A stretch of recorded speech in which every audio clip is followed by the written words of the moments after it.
प्यार से कहना धन गाजी भी नहीं कि सिर्फ सवाल पूछने के लिए पूछा जाए। एक वाक्य ही अगर वो मन में कुछ सफाई है, कुछ चाहिए स्पष्ट होना, तो वो बात जहाँ, और अगर हम वो बात अपने जीवन में भी देखें, इन जनरल कोई भी वजह से किसी ने किसी के बारे में हमें ऐसे कहा कि एक व्यक्ति विशेष ने आपके लिए ऐसा सोच रखी, तो हम एक मिनट में भी मान जाते हैं वो बात। फिर हम अपना ओपिनियन उस इंसान के लिए वैसा ही बना लेते हैं कि ये जो बात सुनी है ये ऐसा ही हुआ होगा, और हम कभी उस इंसान से फिर वो सफाई भी नहीं मांगते हैं। हम पूछते तक नहीं हैं कि क्या वाकई ही एज अ फैक्ट आपने ऐसा कहा, और अगर कहा भी तो वो बात उत्पन्न कहाँ से हुई, हम उसके बारे में बात कर लें। पर इंसान की फितरत की उस इंसान से तो बात नहीं करेंगे, उसके पीठ पीछे उसके बारे में औरों से करेंगे। तो इस तरीके के जीवन से एक अपने जीवन का सुधार नहीं हो पाएगा। जैसे एक शायर ने भी बहुत खूबसूरती से लिखा कि गलत फहमियों से भी ख़त्म हो जाते हैं रिश्ते, गलती हमेशा कसूर की नहीं होती।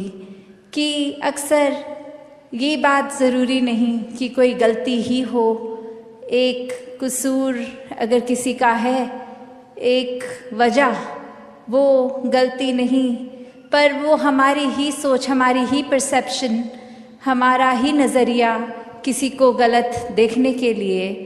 और फिर एक वही भाव कि अगर हमने किसी को दोषी करार दे ही दिया है, एक हमने डिसीजन बना लिया है, तो फिर चाहे फैक्ट कुछ भी हो हमारी नज़र में, तो वो इंसान दोष के लायक ही है। हमने खुद ही उस इंसान को अपनी नज़र से गिरा लिया, चाहे उसने कुछ ऐसा किया हो ना किया हो। उस टाइम हम अपने दिमाग को, इस चेतनता को, ये रैशनल को भी नहीं एक सामने रखते, बस हमने सोच लिया तो हकीकत ही बन गई वो हमारी। तो अक्सर संसार में इंसान अपने बहुत सारे ऐसे सत्य बना लेता है, तो कैसे वो सच्चाई हमने सोच ली, वो कल्पना कर ली, तो वो एक हमारा ही नज़रिया, वो माय वे और द हाईवे वाली बात कि जो मेरे सोच है वही सही है, औरों की राय मैटर नहीं करती, औरों का तरीका मैटर नहीं करता। तो ऐसी सोच अगर है तो हमारी ग्रोथ कहाँ है उसमें।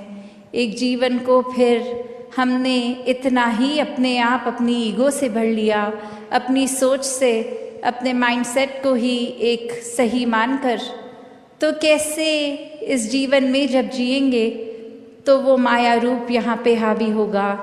क्योंकि when we are so full of ourselves, तो हम लर्निंग कहाँ से करेंगे, जबकि इस निराकार, इस दातार ने तो हर जगह इस कण कण से शिक्षा लेने का एक रूप दिया है।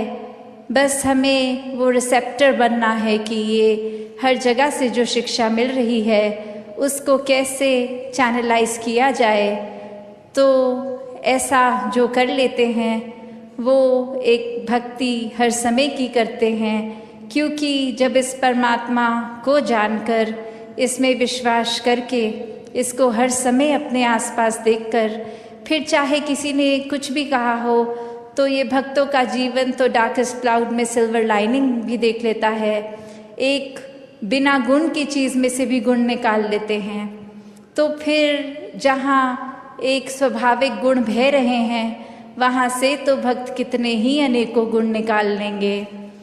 तो ऐसा जीवन हमारा एक हो जाए ताकि हर तरफ से जो शिक्षाएं हैं वही मिलें। वरना तो एक अगर अक्सर ऐसे भी जो उदाहरण देखने को मिलते हैं कि हमारी सोच, इसने तो कभी ख़त्म नहीं होना, हमारी इच्छाओं ने भी कभी ख़त्म नहीं होना, एक वो सेटिस्फैक्शन, एक कंटेंटमेंट की बात, ये तो माया का ही रूप। क्योंकि अक्सर हम ये भी सोच लेते हैं कि माया सिर्फ एक मटीरियलिस्टिक चीज़ है, माया सिर्फ जो आँख देख सकती है वही है, चाहे वो एक घर हो, पैसा हो, एक और चीज़ें, पर अक्सर ये जो सूक्ष्म रूप की माया है, जो एक ये सोच में भी आ जाती है, क्योंकि इस परमात्मा को इस पल में देखना है, इसको ये लिविंग इन द मोमेंट वाली बात, तो ऐसे बात पे ये जो इस पल में इस परमात्मा के एहसास में रहना,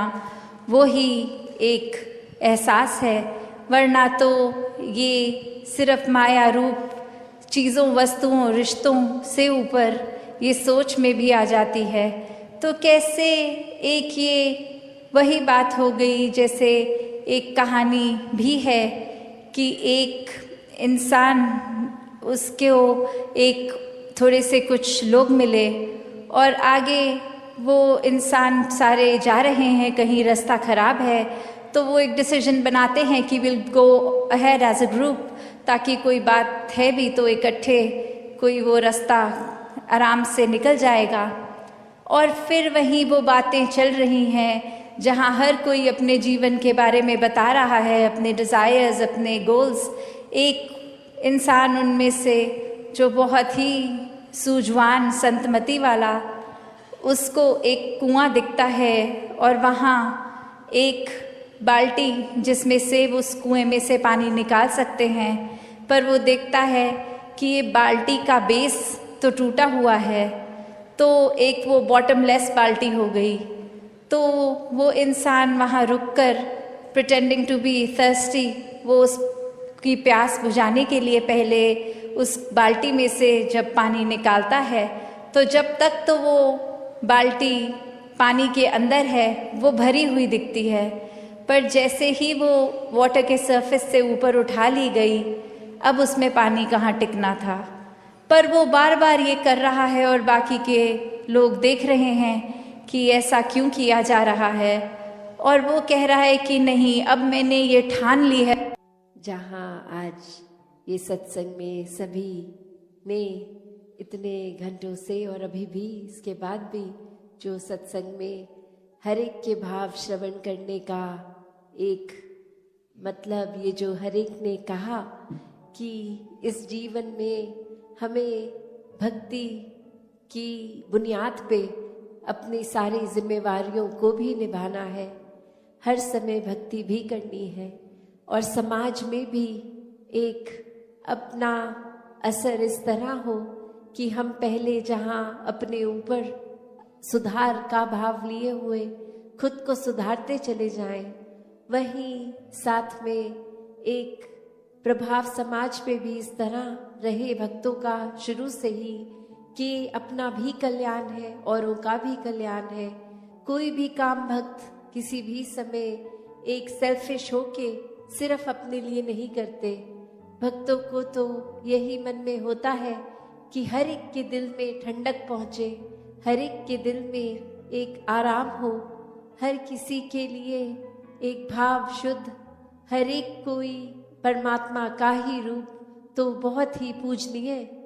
किसी को भी भक्तों ने कभी चोट नहीं पहुंचाई, और हमेशा भाव मन के ऐसे ही रहे कि अगर किसी को किसी तरह का दुख तकलीफ है भी तो कैसे वो दूर की जाए। और सबसे बड़ा जो परोपकार भक्तों का रहता है वो यही रहता है कि परमात्मा हमारे जीवन में आया है, हर एक के जीवन में आए। जो अभी तक इस परमात्मा को देखे नहीं हैं, जिन्होंने अभी तक ब्रह्म ज्ञान नहीं लिया, वो भी कैसे अपने जीवन में एक रोशनी हर समय की ला सकते हैं। क्योंकि ये टेम्पररी अगर हम बात करते हैं तो कोई भी चीज़ हमें कुछ देर के लिए, अगर अभी डे टाइम है तो कुछ घंटों बाद अंधेरा हो जाएगा, नाइट हो जाएगी। तो ये रोशनी इस तरह तो दिख रहा है अभी सब कुछ, पर ये हमेशा की नहीं है। पर जो परमात्मा है ये सच है, ये ट्रूथ है, ये ओमनी प्रेजेंट, ये निराकार, ये हर समय की सच्चाई है, हर समय की रोशनी है। भक्तों ने यही समझाया है कि जितना ज़्यादा इस परमात्मा के साथ मन को जोड़ेंगे, इसके एहसास में रहेंगे, हर काम में इसको शामिल करेंगे, तो फिर एक ये मन डामाडोल नहीं होता, मन में कोई उदासी, कोई खुशी के भाव अपना प्रभाव असर नहीं छोड़ते। क्योंकि प्राथमिकता इस मन ने परमात्मा को बना लिया है। और फिर ये प्रायोरिटी बेस जब इस परमात्मा को ही हर समय दिमाग में, दिल में रखते हैं, तो बाकी चीज़ों का असर उस तरह नहीं होता कि कोई अगर बिजनेस में नुकसान है तो एक डिप्रेशन की ओर मन जा रहा है, या फिर कुछ इतनी उपलब्धि मिल गई, अचीवमेंट मिल गई कि इतनी खुशी कि औरों के बारे में फिर सोचना ही छोड़ दिया, खुद में इतनी ईगो ले आए, एक अपने आप को बहुत ही इम्पोर्टेंट बना दिया। तो बात वही कि कैसे हर एक में, जहाँ हर किसी ने इस परमात्मा को देखना है, हर एक के अंदर वो कैपेसिटी है, वो पोटेंशियल है कि कैसे इस परमात्मा के सारे गुण, हम चाहे एक मनुष्य के शरीर में हैं, पर परमात्मा जैसे दैवीय गुणों से हम युक्त हो सकते हैं, ह्यूमन वैल्यूज से युक्त हो सकते हैं। ये मन में कंपैशन, काइंडनेस, दया, क्षमाशील होना, एक मन में प्यार का भाव, प्रेम का भाव, ये लव, ये सरेंडर, ये ब्रॉड माइंडेड होना, हर एक को एक्सेप्ट करना, हर किसी के लिए वही भाव हो कि ये इंसान से बहुत कुछ हमें सीखने को मिल सकता है। दिल कारण ना ढूंढे कि कैसे किसी से भी नफरत की जाए, हर किसी से फिर वही बात जो अभी सत्संग में भी हम सुन रहे थे कि ये एकत्व जब इस्टेब्लिश हो जाता है, ये वननेस स्थापित हो जाता है, तो वो वननेस कोई उस बात की बात नहीं है कि हर कोई एक जैसा दिखे। एक फिजिकली तो हर किसी के शक्ल, आकार, फीचर्स एक बहुत ही अलग हैं। कोई किसी रीजन के होते हैं तो एक ज्योग्राफिकली रहने की वजह से उस तरह एक कल्चर और अपीयरेंस से खाना पीना वैसा हो जाता है, और दूसरे कहीं देश में, किसी और राज्य में, अपने देश में भी हो तो वो एक अपीयरेंस वाइज तो अलग हो सकते हैं। बट जो अभी कॉमन थ्रेड की भी बात हो रही थी कि ये परमात्मा ही है जो जहाँ पूरे ब्रह्मांड में है, एक वो कनेक्शन हमारी इस परमात्मा से जब है तो संसार के हर इंसान से हर कोई अपना है, हर एक में ही परमात्मा का वास। तो कैसे जब इस परमात्मा से प्यार हो जाता है, इस परमात्मा के अलावा फिर और कुछ दिखता ही नहीं है, हर एक में ही दिखता है, तो फिर ये भाव वही आ जाते हैं कि ये संसार बहुत ही सुंदर है, हर किसी में बहुत कुछ सीखने के लिए है, और किसी की फिर बात दिल पे चोट नहीं देती, क्योंकि फिर वही लगता है कि कोई वजह होगी, किसी का दिन अच्छा नहीं जा रहा होगा, शायद किसी की तबीयत नहीं ठीक कि इतनी इरिटेशन हो रही है, इतना तंग हो रहे हैं कि कुछ खराब हमें बोल रहे हैं। तो बात वही कि हर किसी के अंदर जब ये परमात्मा दिखता है तो एक अच्छाइयों को ही भक्त उठाते हैं, किसी की कमियों को इस तरह संसार के आगे नहीं उछालते। एक दिल में अगर वाकई ही एक कंसर्न है उस इंसान के लिए, तो उस इंसान को डायरेक्टली जाके उसके पीठ पीछे एक बैक बाइटिंग नहीं, उसको सामने जाकर बोला जाता है कि ये जो आपने बात कही वो ठीक नहीं थी, इसमें अगर आप सुधार कर लें तो वाकई ही आपका सुधार हो जाएगा, अगर आप अपने थोड़ा बिहेवियरल चेंज लेके आएंगे। और फिर संत यही समझाते हैं कि बिहेवियरल चेंजेस तो टेम्पररी फिर भी हो सकते हैं, कुछ देर की लर्निंग के लिए हो सकते हैं, फिर कभी और ये बिहेवियर वापस हो सकता है अग्रेसिव, एंग्री। तो फिर कैसे हर समय के लिए एक मन को शांत रखना है, शीतल रखना है, मन में सहजता रखनी है, मन में सुकून का भाव रखना है, तो इस परमात्मा से ही जुड़ना होगा, क्योंकि इस परमात्मा को दिल में बसाएंगे तो मन में ये सारे इमोशंस ठीक तरह से काम आएंगे। जैसे एक आग का एग्जाम्पल होता है फायर का, तो उसका काम तो जलाना है, पर कैसे हम अगर वो आग के ऊपर कोई तवा रख देते हैं तो वो उसको रोटी बनाने के भी फिर वो आग ही काम आती है।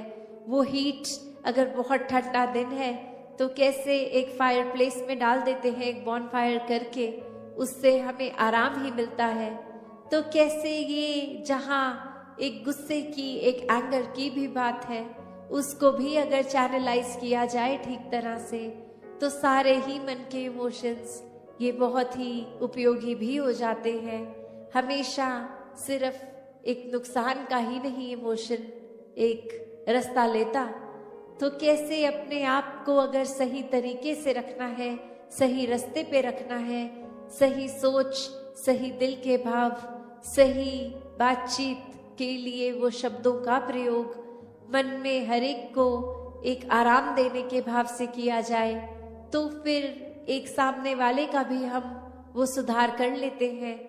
शुरुआत चाहे अपने आप से ही करनी है, पर फिर भी अगर किसी की कोई एक बात ठीक नहीं, तो उसको बहुत आराम से कन्वे करके एक वो अटेन जो करना है, जो अचीव करना है, वो चेंज भी सामने वाले में दिखेगा। तो कैसे हर एक के लिए संतों ने हमेशा एक बहुत ही दिल से एक प्रयत्न किया कि जहाँ ये आत्मा का कल्याण हो, ये आत्मा का इस परमात्मा से मिलन होता है, तो एक वाकई ही ये जो हम हर जगह सुनते आए हैं कि ये इतनी योनियों के बाद मनुष्य योनि भी मिली, और अब इस मनुष्य योनि में ही जीते जी इस परमात्मा की प्राप्ति है। और अगर कोई उस आइडियोलॉजी से सहमत नहीं भी है, सिर्फ इसी जीवन को अपनी फर्स्ट लाइफ की तरह भी देखे, तो भी कितना कुछ है जो जीवन का समय, कितना टाइम है जो हमें मिला है, इतने साल मिले हैं, उसको हमने कैसे जीना है, उसको हमने किस तरह पॉजिटिवली, कंस्ट्रक्टिवली हर समय को जीना है। तो दातार ऐसे ही भावों से हर एक को युक्त करे। सात संगत जी, धन निरंकार जी। सात संगत जी प्यार से कहना, धन निरंकार जी। सात संगत जी, भगवान का नाम क्या है? भगवान का नाम सात संगत जी, अगर आप भी भगवान का रूप पा रहे हो तो संसार में आपने सबसे प्रिय को ही भगवान मानकर भगवान के नाम का जाप करें। सात संगत जी, एक बार की बात है, एक राजकुमारी को अपनी एक दासी बड़ी प्यारी थी।